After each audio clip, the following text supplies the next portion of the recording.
Pues mientras meditaba en Génesis capítulo 20 y capítulo 21, yo me hacía esta pregunta. Con el Abraham del capítulo 20 me puedo identificar fácilmente. Con el que tiene miedo, con el que miente, con el que está casi dispuesto a sacrificar a su esposa. Bueno, yo soy capaz de eso. Pero me identificaría con el Abraham del capítulo 21, donde Dios le va a pedir cosas muy difíciles.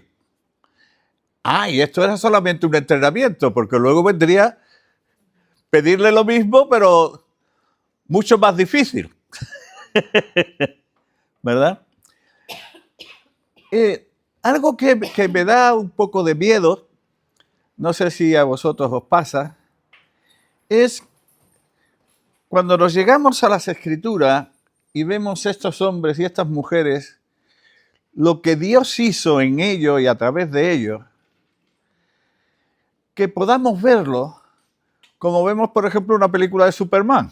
Está muy bien, me gustaría hacer como Superman, pero yo sé que ahí no voy a llegar. Ahí no voy a llegar. O Spiderman. Yo hablo de esto como hombre, ¿no? No sé si...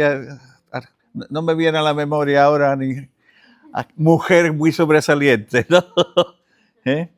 Pero me gustaría, pero eso es fantasía. Sé que ahí no voy a llegar. Pero cuando miro estos hombres y estas mujeres de las Escrituras, puedo estar mirándolos de la misma manera que miro a Spiderman. Eso está muy bien para la Biblia, pero eso está ahí para incluso impresionarme. Pero pretender llegar a la altura que ellos llegaron, no sé. ¿Habéis tenido alguna vez esa impresión? No se me olvida una hermana, creo que lo he contado otra vez, que le estaba contando a otra hermana y se estaba paseando por la playa por ahí, por Welling, esta es la playa que está por ahí. Oye, y de pronto vino un pez grande, abrió la boca y salió un hombre. Y la hermana se quedó mirando y dice, anda ya. Dice, no, la Biblia lo dice. Dice, pero una cosa es lo que dice la Biblia. Y otra cosa que nosotros tengamos esa experiencia. ¿Podemos tener ese sentir de una forma inconsciente? ¿Podemos estar convencidos, por ejemplo, de que el que está en Cristo es nueva criatura? ¿De verdad? Nunca me he preguntado, lo creo por fe, pero mi vivir es un vivir de nueva criatura, no sé si ¿verdad? ¿Será Dios capaz de cambiar mi carácter? El carácter de Luis Morata, que mete la pata con tanta frecuencia y dice cosas que no debía decir y que tendría que callar. ¿Será capaz Dios? ¿Llevará razón la Biblia o llevará razón este dicho que dice genio y figura hasta la sepultura? Mi compartir, que tiene que ver con el capítulo 21, hay tres cosas que me gustaría destacar. Uno, que Dios cumple sus promesas. Dos, el Dios que pide obediencia. Y tres, el Dios que nos pide que sacrifiquemos nuestros sentimientos para que Él pueda cumplir su plan. Y con esta idea vamos a leer no todo, hasta el versículo 21 del capítulo 21. Del 21 a 21. Amén. Ya nada más Nada más que como empieza el versículo 1 da respuesta a lo que yo he dicho antes, ¿no? Visitó Jehová a Sara. Si Dios te visita, si Dios te visita, es incalculable lo que Dios puede hacer en ti, para ti y contigo. Yo creo que nada más que esta expresión, y os invito a mirar las Escrituras las veces que dice y visitó Dios. Veréis las cosas que pasan. Las cosas que pasan. Visitó Jehová a Sara, como había dicho, el Dios que cumple sus promesas, e hizo Jehová como había hablado, y Sara concibió y dio a Abraham un hijo en su vejez, en el tiempo que Dios le había dicho. Y llamó a Abraham el nombre de su hijo que le nació, que le dio a luz Sara, Isaac. Y circuncidó Abraham a su hijo Isaac de 8 días, como Dios le había mandado.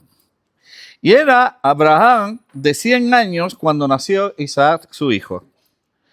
Entonces dijo Sara: Dios me ha hecho reír, y cualquiera que lo oyere se reirá conmigo. Qué diferente a cuando se rió la vez anterior, ¿eh? Ella se rió, entre comillas, de Dios, pero ahora era Dios quien le había hecho reír a ella, y esa risa de Dios era contagiosa. ¿Eh? Esa contagiosa. Y añadió, versículo 7, ¿quién dijera a Abraham que Sara habría de dar a mamar a hijos? Pues le he dado un hijo en su vejez. Y creció el niño, y fue destetado, e hizo Abraham gran banquete el día que fue destetado Isaac. Y vio Sara que el hijo de Agar, la egipcia, el cual ésta le había dado a luz a Abraham, se burlaba de su hijo Isaac. Por tanto, dijo a Abraham: echa a esta sierva y a su hijo, porque el hijo de esta sierva no ha de heredar con Isaac, mi hijo. Este dicho pareció grave en gran manera a Abraham a causa de su hijo. Échalo. Entonces dijo Dios a Abraham: no te parezca grave a causa del muchacho y de tu sierva. En todo lo que te dijere Sara, oye su voz, porque en Isaac te será llamada descendencia. La anterior vez que Sara aconsejó a Abraham, Dios no le dijo a Abraham: haz lo que Sara te ha dicho. Cuando Sara le aconsejó: llégate a mi sierva Agar, Dios no le dijo a Abraham: hazle caso a tu mujer. Pero ahora sí. Ahora sí. Versículo 13. Y también del hijo de la sierva haré una nación, porque es tu descendencia. Entonces Abraham se levantó muy de mañana. Me gusta esta expresión. Dios le da una orden y Abraham nos dice: bueno, voy a pensarlo. Voy a pensarlo. A ver, vamos a mirar los pros y los contras. No. Dios le da una orden a Abraham, y entonces Abraham se levantó muy de mañana y tomó pan y un odre de agua y lo dio a Agar, poniéndolo sobre su hombro, y le entregó el muchacho y la despidió. Y ella salió y anduvo errante por el desierto de Beerseba. Y le faltó el agua del odre, y echó al muchacho debajo de un arbusto, y se fue y se sentó enfrente a distancia de un tiro de arco, porque decía: no veré cuando el muchacho muera. Y cuando ella se sentó enfrente, el muchacho alzó su voz y lloró. Y oyó Dios la voz del muchacho, y el ángel de Dios llamó a Agar desde el cielo y le dijo: ¿qué tienes, Agar? No temas, porque Dios ha oído la voz del muchacho en donde está. Levántate, alza al muchacho y sosténlo en tu mano, porque yo haré de él una gran nación. Entonces Dios le abrió los ojos y vio una fuente de agua. Y fue y llenó el odre de agua y le dio de beber al muchacho. Y Dios estaba con el muchacho. ¿Acordáis? Va adelante, vamos a encontrarnos otro muchacho que Dios estaba con él. La diferencia es que en este caso no era como el de José. En el caso de José, Dios estaba con José, pero José estaba con Dios. Dios estaba con el muchacho y creció y habitó en el desierto y fue tirador de arco. Bueno, los granjeros, los que trabajan la tierra, los agricultores producen vida. Los cazadores la quitan. Los agricultores producen vida. Los cazadores la quitan. Y habitó en el desierto de Parán, y su madre le tomó mujer de la tierra de Egipto. Mala cosa. Mal pinta esto, ¿verdad? Al final con Ismael. Me encantan los primeros textos que hemos leído, hermano. Bueno, me encanta todo, ¿no? Pero los primeros textos que he leído dicen que visitó Jehová a Sara, como había dicho, como había hablado, y en el tiempo que Dios le había dicho. Dios cumple sus promesas. A veces a nosotros nos puede parecer que tardan un poquito, ¿verdad? Que tardan un poquito. En este caso, pues, desde que Dios da la promesa a Abraham hasta que nace Isaac, pues casi 25 años. Casi 25 años. Pero Dios cumple sus promesas siempre. ¿Por qué? Porque Dios no miente. Dios no miente. El que miente es el enemigo de Dios. Él es el padre de la mentira. Pero Dios no miente. Fijaos lo que dice Números 23, 19. Dios no es hombre para que mienta, ni hijo de hombre para que se arrepienta. Él dijo y no hará, habló y no lo ejecutará. Hermanos, cuando Dios dice algo, Dios lo cumple. Dios lo cumple. ¿Sabéis un versículo que a mí me da mucha esperanza? Para mí, el que comenzó en vosotros la buena obra, la perfeccionará. No sé cómo me veis ahora, no lo sé. Pero os voy a decir una cosa. En unos años me vais a ver mejor. Si el Señor me tiene aquí. No porque yo soy bueno, no, ni mucho menos, ni nada. Sino por el que lo ha prometido. Y me encanta, hay una expresión que me encanta, que es cuando Dios dice, por amor de mi nombre. Cuando Él promete las cosas por amor de su nombre, ¿no? Os voy a confesar algo. Hubo un tiempo que me molestaba esa expresión. Porque cuando yo veía a alguien que se amaba mucho a sí mismo, este es un soberbio, este es un orgulloso. Ahora, ¿cómo puede decir Dios por amor de mi nombre? Esa expresión no encajaba en la idea que yo tenía de Dios, ¿verdad? Hasta que me di cuenta de que cada vez que Dios dice por amor de su nombre, no es para darse gloria a Él, sino para bendecirnos y protegernos a nosotros. Cada vez que Dios dice por amor de mi nombre, es para bendecirnos a nosotros y protegernos. Así que lo que antes me molestaba, ahora me encanta. Lo que antes me molestaba, ahora me encanta. Me encanta y por amor de su nombre. Gracias, Señor. Gracias, Señor, ¿verdad? Dios no miente. Y eso también lo dice Tito 1:2. Leeré desde el 1. Pablo, siervo de Dios y apóstol de Jesucristo, conforme a la fe de los escogidos de Dios y el conocimiento de la verdad que es según la piedad, en la esperanza de la vida eterna, la cual Dios, que no miente, prometió desde antes del principio de los siglos. Hermanos, en el Dios que hemos creído es en el Dios que cumple sus promesas. Y podemos confiar totalmente en ella. ¿Sabéis por qué? Porque Él no cambia. Él no cambia. Lo dice Malaquías 3:6. Porque yo, Jehová, no cambio. Por esto, hijo de Jacob, no habéis sido consumidos. Yo no cambio. Y fijaos bien, hermano, que Jehová Dios no cambie, que Yahvé no cambie, no solamente nos da seguridad, sino también nos debe enseñar algunas cosas. Esta semana hemos recibido, creo que era la hermana Antonia que nos mandó algo precioso acerca de la oración, ¿no?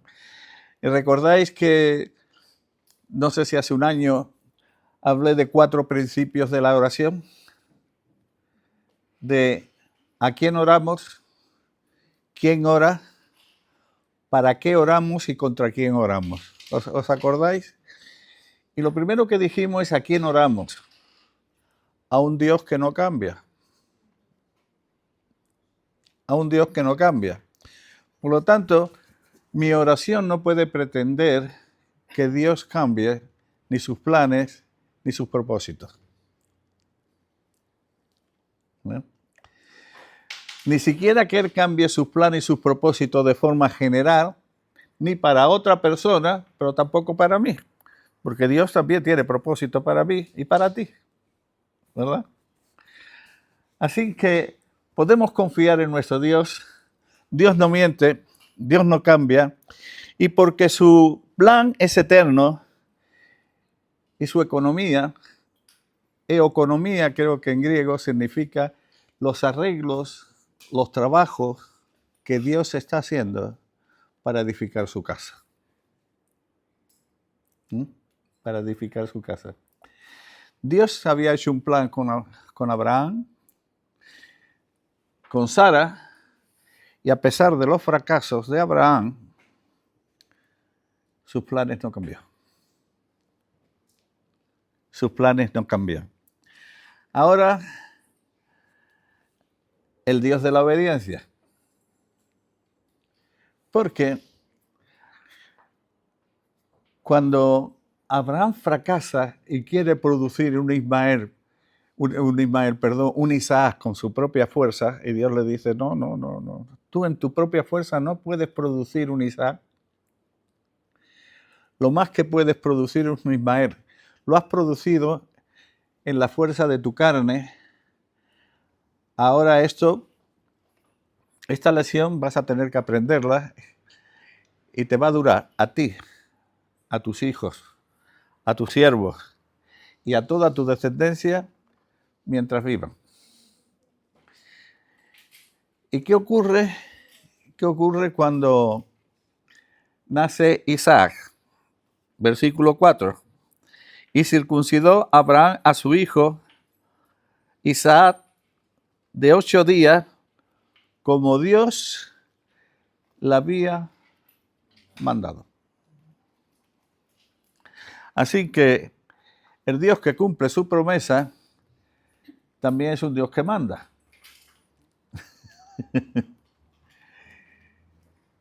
El Dios que cumple su promesa también es un Dios que manda.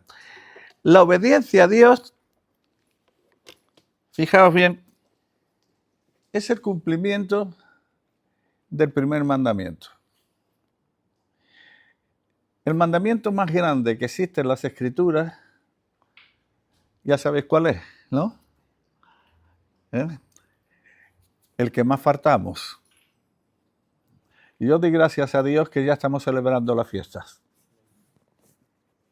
Di gracias a Dios. Y di gracias a Dios por cada Shabbat.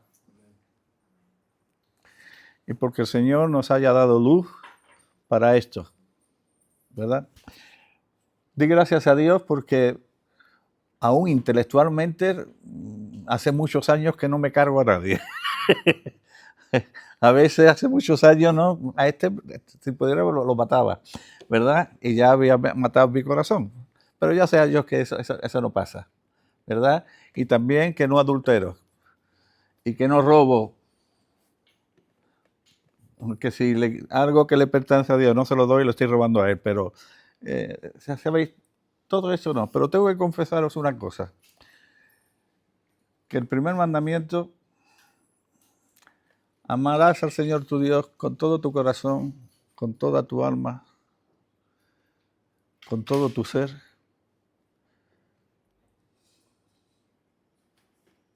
A ver, que levante la mano de aquí, que lo hace todos los días. Por eso muchas veces cuando yo hablaba, porque ya sabéis que lo que es pecado, la transgresión de la ley. 3 cosas que yo recuerdo ahora mismo, la Biblia dice que es pecado. 1, la transgresión de la ley.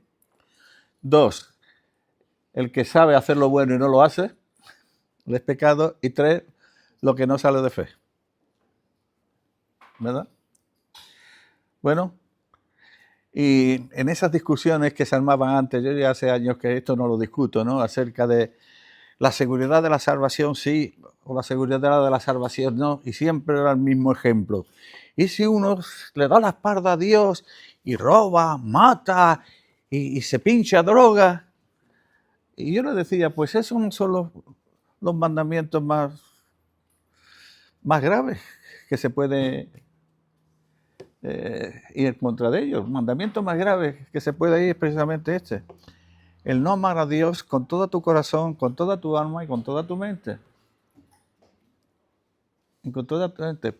Así que, hermanos, cuando entramos en ese camino de obediencia que vamos aprendiendo a obedecer a Dios, en realidad la obediencia es el metro que mide el amor que le tenemos a Dios. No sé si habéis pensado eso una vez, ¿verdad? A más obediencia es porque amas más a Dios. No obedeces para amar, sino obedeces porque amas. Y entonces, cuanto más amas, eso se expresa, porque el amor es algo que se ve, se expresa en la obediencia a nuestro Dios. La obediencia es la mejor manera de agradarle, no solamente la fe. Dice que sin fe es imposible agradar a Dios, ¿no? La persona de más fe que conozco es Jesús, porque Él dice de sí mismo, porque yo siempre hago lo que a Él le agrada. Yo siempre hago lo que a Él le agrada. Así que cada vez que obedecemos a Dios en algo que Él nos revela, ¿verdad? Estamos agradando a nuestro Dios. Estamos agradando a nuestro Dios. Ahora fijaos bien, la obediencia a Dios siempre es para nuestro beneficio. Siempre para nuestro beneficio. Y quiero tomar como ejemplo esto, ¿verdad? Fijaos bien, el año pasado murieron 342.000 mujeres de cáncer de útero.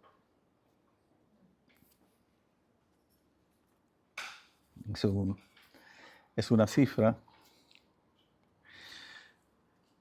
Y algo de esto creo que dije el otro día en el coloquio. Pero en el año 1953, en Nueva York en español, New York en inglés, hicieron unos estudios en una clínica de Nueva York que se llamaba Sinaí. Porque se dieron cuenta de que este cáncer parece ser que no atacaba a las mujeres judías. A las mujeres judías. Y dijeron, bueno, ¿esto por qué? ¿Puede ser casualidad? ¿Tendrá algo que ver en la cultura o la alimentación? Y entonces empezaron a estudiar en la India Y en la India había una buena parte de la India que era musulmana, que también practican la circuncisión. Y otra parte no. Otra parte no. Tanto una parte como la otra parte tenían la misma alimentación y la misma cultura. Y entonces como que en la parte musulmana era raro que se diese en la mujer el cáncer de útero y era muy común en la otra parte.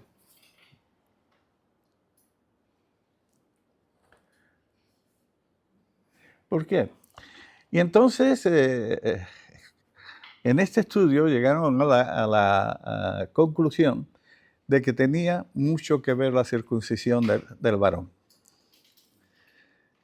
Parece ser que en el pellejo que se quita, ¿verdad? Debajo se esconden, no sé si llamarle bacilococos, no sé cómo se llama, no lo sé, ¿no? Algo se esconde que propicia, al tener relaciones sexuales con la esposa, propicia este cáncer. No obedecemos la Biblia y nos enteramos de esto 4000 años después.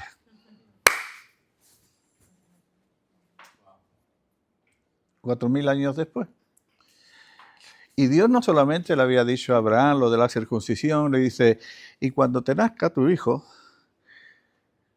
la circuncisión al 8º día. ¿Por qué al 8º día? Lo tengo aquí apuntado, es porque en el 8º día es cuando se produce más concentración de protombina. No tengo ni idea de lo que es esto, pero lo he leído de un médico, de protombina, y también el niño tiene más vitamina K. Y esto hace que la coagulación de la sangre sea mayor y no corra peligro. ¿Cómo sabía esto Moisés que escribió eso? ¿Cómo sabía esto Moisés que escribió eso? ¿Cómo lo sabía? Y algunos dicen que esto fue escrito por hombres. Pues ya fueron listos, porque ya sabían eso. Ya sabían eso. Hermano, la obediencia a Dios siempre nos bendice. La obediencia a Dios es para protegernos.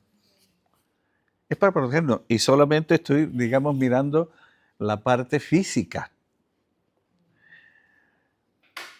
Pero la parte espiritual es muy, muy superior, ¿verdad? El Dios que nos pide que sacrifiquemos nuestros sentimientos para su plan. Fijaos bien qué papeleta se le presenta a Abraham. Es que Ismael era carne de su carne y hueso de sus huesos.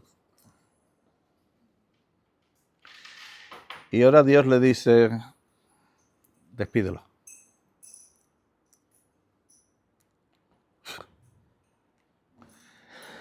Despídela.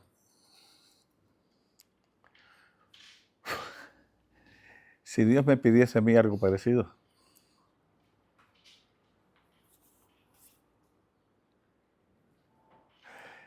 ¿Podría yo llegar a la altura de Abraham?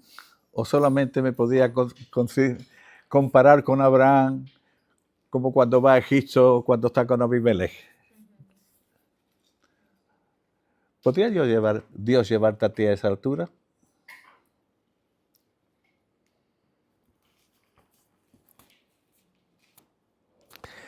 Cuando Dios nos pide que dejemos parte, por ejemplo, y esto es experiencia mía, hermanos, a veces Dios nos pide que dejemos cosas que hemos amado durante años, cosas que hemos predicado, enseñado. A veces Dios nos pide cosas que duelen. Cosas que duelen. Fíjate cómo yo me preguntaba, bueno, Abraham, si era rico,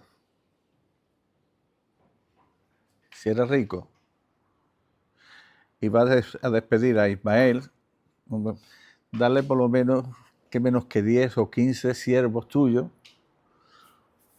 unos pocos de camellos, ¿eh? Y abundante agua para el desierto y abundante alimento. Pues fíjate, tomó pan y un odre de agua y se lo dio a Agar.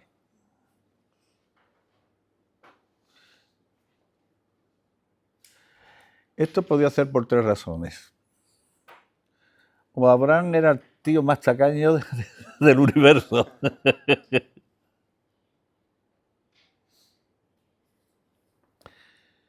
O Abraham pensó, si él va a salir adelante, tiene que salir adelante con sus propios esfuerzos. O confiaba en lo que Dios le había dicho, no te preocupes, yo haré de él una nación grande. Yo pensaba en una de estas 3 cosas, ¿no? Me inclino por la última, claro. Pero volviendo a lo de antes, cuando Dios te pide, hermano, que dejes algo que tú amas, has amado durante mucho tiempo y te duele, ¿verdad? Y yo he tenido un poco esa experiencia en mi teología, ¿no? Ya sabéis que voy buscando los 76 años. Y era un aprendiz de pastor. Empecé a pastorear con 26 años, no se lo aconsejo a nadie. No se lo aconsejo a nadie, pero yo que soy especialista en meter la pata, pues empecé a esa edad, ¿no? Y me forcé, hermano, me forcé en prepararme en las escrituras, en prepararme, a pesar de tener mi trabajo, porque yo siempre he vivido mi propio trabajo, un trabajo duro. Buscaba tiempo para estudiar y para conocer y no sé si decir que casi saqué un máster en teología. Un máster en teología. Y ahora pasan los años y Dios me dice, pues esto no es tan como tú creías. Y como empieces a enseñar lo nuevo que te estoy enseñando yo, te estoy revelando, prepárate. Y además vas a tener problemas con ciertas partes de las escrituras. Vas a tener problemas. Y con una parte de las escrituras que tuve problemas por años, es lo que se cuenta aquí y cómo lo interpreta Pablo. Vamos a cómo lo interpreta Pablo esta parte. Vámonos a Gálatas.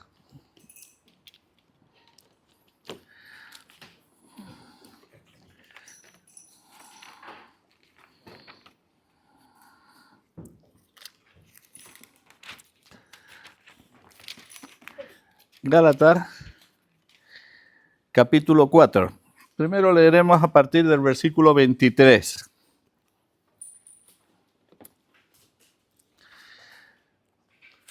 Porque está escrito que Abraham tuvo 2 hijos. Uno de la esclava, otro de la libre. Pero de la esclava nació según la carne. No hay problema, eso está clarísimo.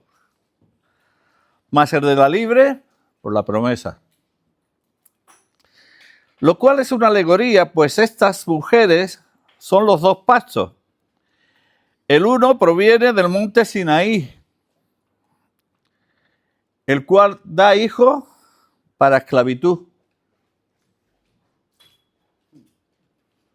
Así que el pacto que proviene del monte Sinaí da hijos para esclavitud. Y esta es Agar. Porque Agar es el monte Sinaí en Arabia. No donde dicen ahora que está, sino donde dice Pablo que estaba. Y está, el monte Sinaí, en Arabia. Y corresponde a la Jerusalén actual. ¿Cuál? Así que el pacto que viene del monte Sinaí, es según la carne y corresponde a la Jerusalén que vivió el Señor Jesús y el apóstol Pablo. Luego veremos algo de cómo era esa Jerusalén. Pues esta, junto con sus hijos, está en esclavitud. O sea que ese pacto que viene del Sinaí produce esclavos. Mas la Jerusalén de arriba, la cual es madre de todos nosotros, es libre. Porque está escrito, regocíjate, oh estéril, tú que no das a luz, porrumpe en júbilo y clama tú, que no tienes dolores de parto, porque más son los hijos de la desolada que la de la que tiene marido. Así que, hermanos, nosotros somos como Isaac, somos hijos de la promesa. Pero ¿cómo entonces el que había nacido según la carne, pero no acabamos de decir que venía del Sinaí, perseguía al que había nacido según el Espíritu, así también ahora? Mas, ¿qué dice las Escrituras? Echa fuera a la esclava y a su hijo, porque no heredará el hijo de la esclava con el hijo de la libre. De manera, hermanos, que no somos hijos de la esclava, sino de la libre. Así, mirad, hermano, que este pasaje nos habla de dos mujeres, Agar y Sara, de dos alegorías. Una representa la esclava y la esclavitud, la otra, la libertad. Nos habla de dos hijos, dos nacimientos, dos pactos, dos ciudades con el mismo nombre, dos lugares y dos resultados diferentes. Dice que lo que proviene del Sinaí nació según la carne. Claro, yo con el conocimiento que tenía antes, pues esto se me presentaba un problema tremendo. Un problema tremendo porque decía, o una de dos, este tono no lo ha escrito el apóstol Pablo a los Gálatas. ¿Y cómo se le ocurre a Pablo decir de que lo que había nacido en el monte Sinaí había nacido según la carne?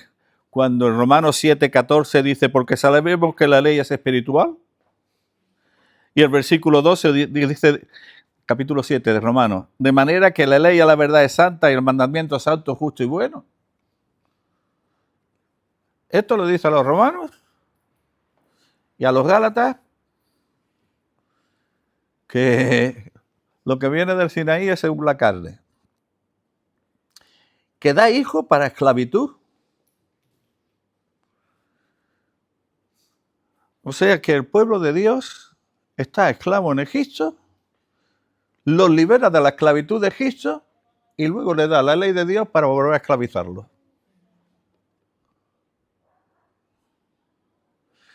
Y además, ¿cómo se le ocurre a Santiago? Y encima Santiago, ¿eh? El hermano del Señor, que cuando habla de la ley en 1:25 habla de la ley de la libertad.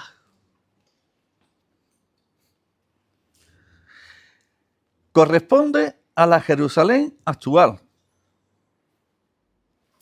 Lo que ha venido del Sinaí correspondía a la Jerusalén que existía en el tiempo de Pablo, de Jesús.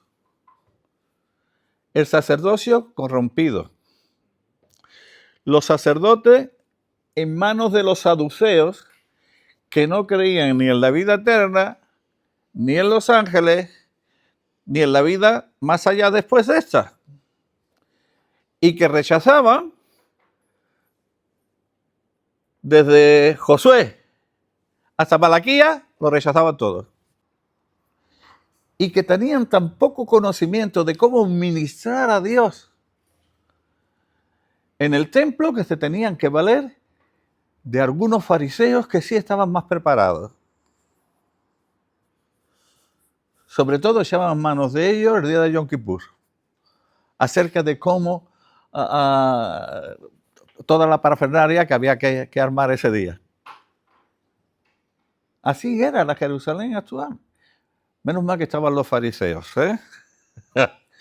Que el Señor le llama sepulcros blanqueados. Esto vaya. Y habéis convertido la casa de mi padre en cuevas de ladrones. Y lo que viene del Sinaí produce todo esto. Produce todo esto. Y además persigue a los hijos de la libre. Yo una vez aprendí esto y se me quedó grabado. Dice, para estudiar la verdadera iglesia, pueblo de Dios, hay que estudiarlo entre los herejes y los perseguidos, porque la iglesia institucional siempre ha perseguido a la iglesia de Dios. Siempre. Siempre. Y esto sigue hasta el día de hoy, quizás no en un grado demasiado grande, pero hasta el día de hoy. Y además dice que son irreconciliables. No se puede reconciliar lo que representa Agar con lo que representa Sara. Yo tuve problemas y además se me ocurre en ese tiempo dar un estudio acerca de Gálatas, no sé si lo recordáis. Un estudio acerca de Gálatas. Yo tuve problemas con esto hasta que me enteré de que según la tradición judía dice, porque lo que se decía de forma oral a partir de la destrucción del segundo templo ya se empezó a escribir, y hoy está en el Talmud, de que Dios en el Sinaí le había dado a Moisés dos leyes. Una escrita, que nosotros llamamos Torá, y la otra oral, que fue pasando de padres a hijos hasta que se empezó a escribir. Entre la Gemarat, la Misná y el Talmud. El Talmud reúne todas esas cosas ya. El Talmud reúne todas esas cosas. Y ahora, ¿qué dice el Talmud? ¿Qué dice el Talmud? Pues el Talmud sí que produce, si alguien procura vivir de acuerdo a todo lo que dice el Talmud, que se vaya remangando. Que se vaya remangando. Porque solamente acerca de este día que nosotros estamos descansando, hay más de 1500 normas. Más de 1500 normas. Por eso no me extraña lo que dice el apóstol Pedro en el concilio en Jerusalén, ¿no? Cuando vinieron estos diciendo que había que no se podía ser salvo si no te circuncidaba según el rito de Moisés, ¿no?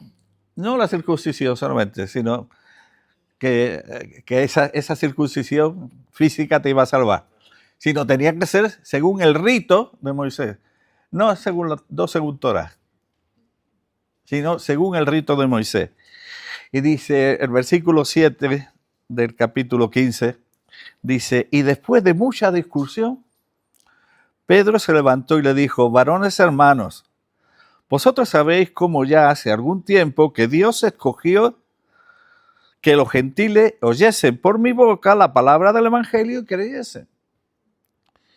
Y Dios, que conoce los corazones, les dio testimonio dándole el Espíritu Santo, lo mismo que a nosotros. Y ninguna diferencia hizo entre nosotros y ellos, purificando sus corazones, aunque no estaban circuncidados, según el rito de Moisés. Esto digo yo, esto no lo he leído. ¿Verdad?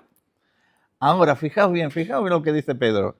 Ahora pues, ¿por qué tentáis a Dios poniendo sobre la cerviz de los discípulos un yugo que ni nuestros padres ni nosotros hemos podido llevar? Claro, esa ley oral, que luego está escrita en el Talmud, produces esclavos. Produce esclavos. Si alguno piensa que tiene de qué gloriarse en la carne, yo más, dice Pablo. Yo más. Hebreo de hebreos, de la tribu de Benjamín, circuncidados al 8º día, y seguramente según el rito de Moisés. ¿Verdad? ¿Verdad? En cuanto a la justicia, que es por la ley, irreprensible. O sea, había llegado a un nivel alto. Pero todas estas cosas las tengo por basura para ganar a Cristo. Ahora fijaos bien cómo suena ahora este texto de Gálatas que yo no he querido leer antes. El 21. Decidme lo que queréis estar bajo la ley. ¿Qué ley? La ley oral, la que produce esclavos. ¿No habéis oído la Torá? La otra, la que está escrita. Irreconciliable. Irreconciliable, porque Dios dijo a Moisés que nadie podía añadir ni quitar. Añadir ni quitar. Y además, dejadme deciros algo horrible. Yo no voy a decir, hermanos, porque que todo lo que está escrito en el Talmud es malo. Hay cosas muy buenas. Como tampoco puedo decir, y me atrevería, que todo lo que hay en la cristiandad es malo. Hay cosas muy buenas. No me gusta mucho esto que se dice de el Mesías griego. Ya lo habéis oído, ¿verdad? O sea, esta manera de interpretar a nuestro Mesías, el Mesías de la Biblia, pues vestirlo de filosofía griega e incluso de imagen griega.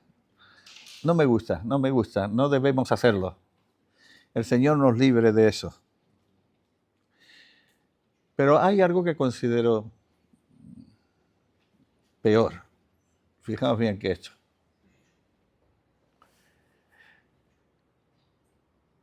Esa parte que dice en el Talmud que nuestro Mesías está ahora mismo en el infierno quemándose con excrementos humanos. Si el Mesías griego es malo, agárrate a este.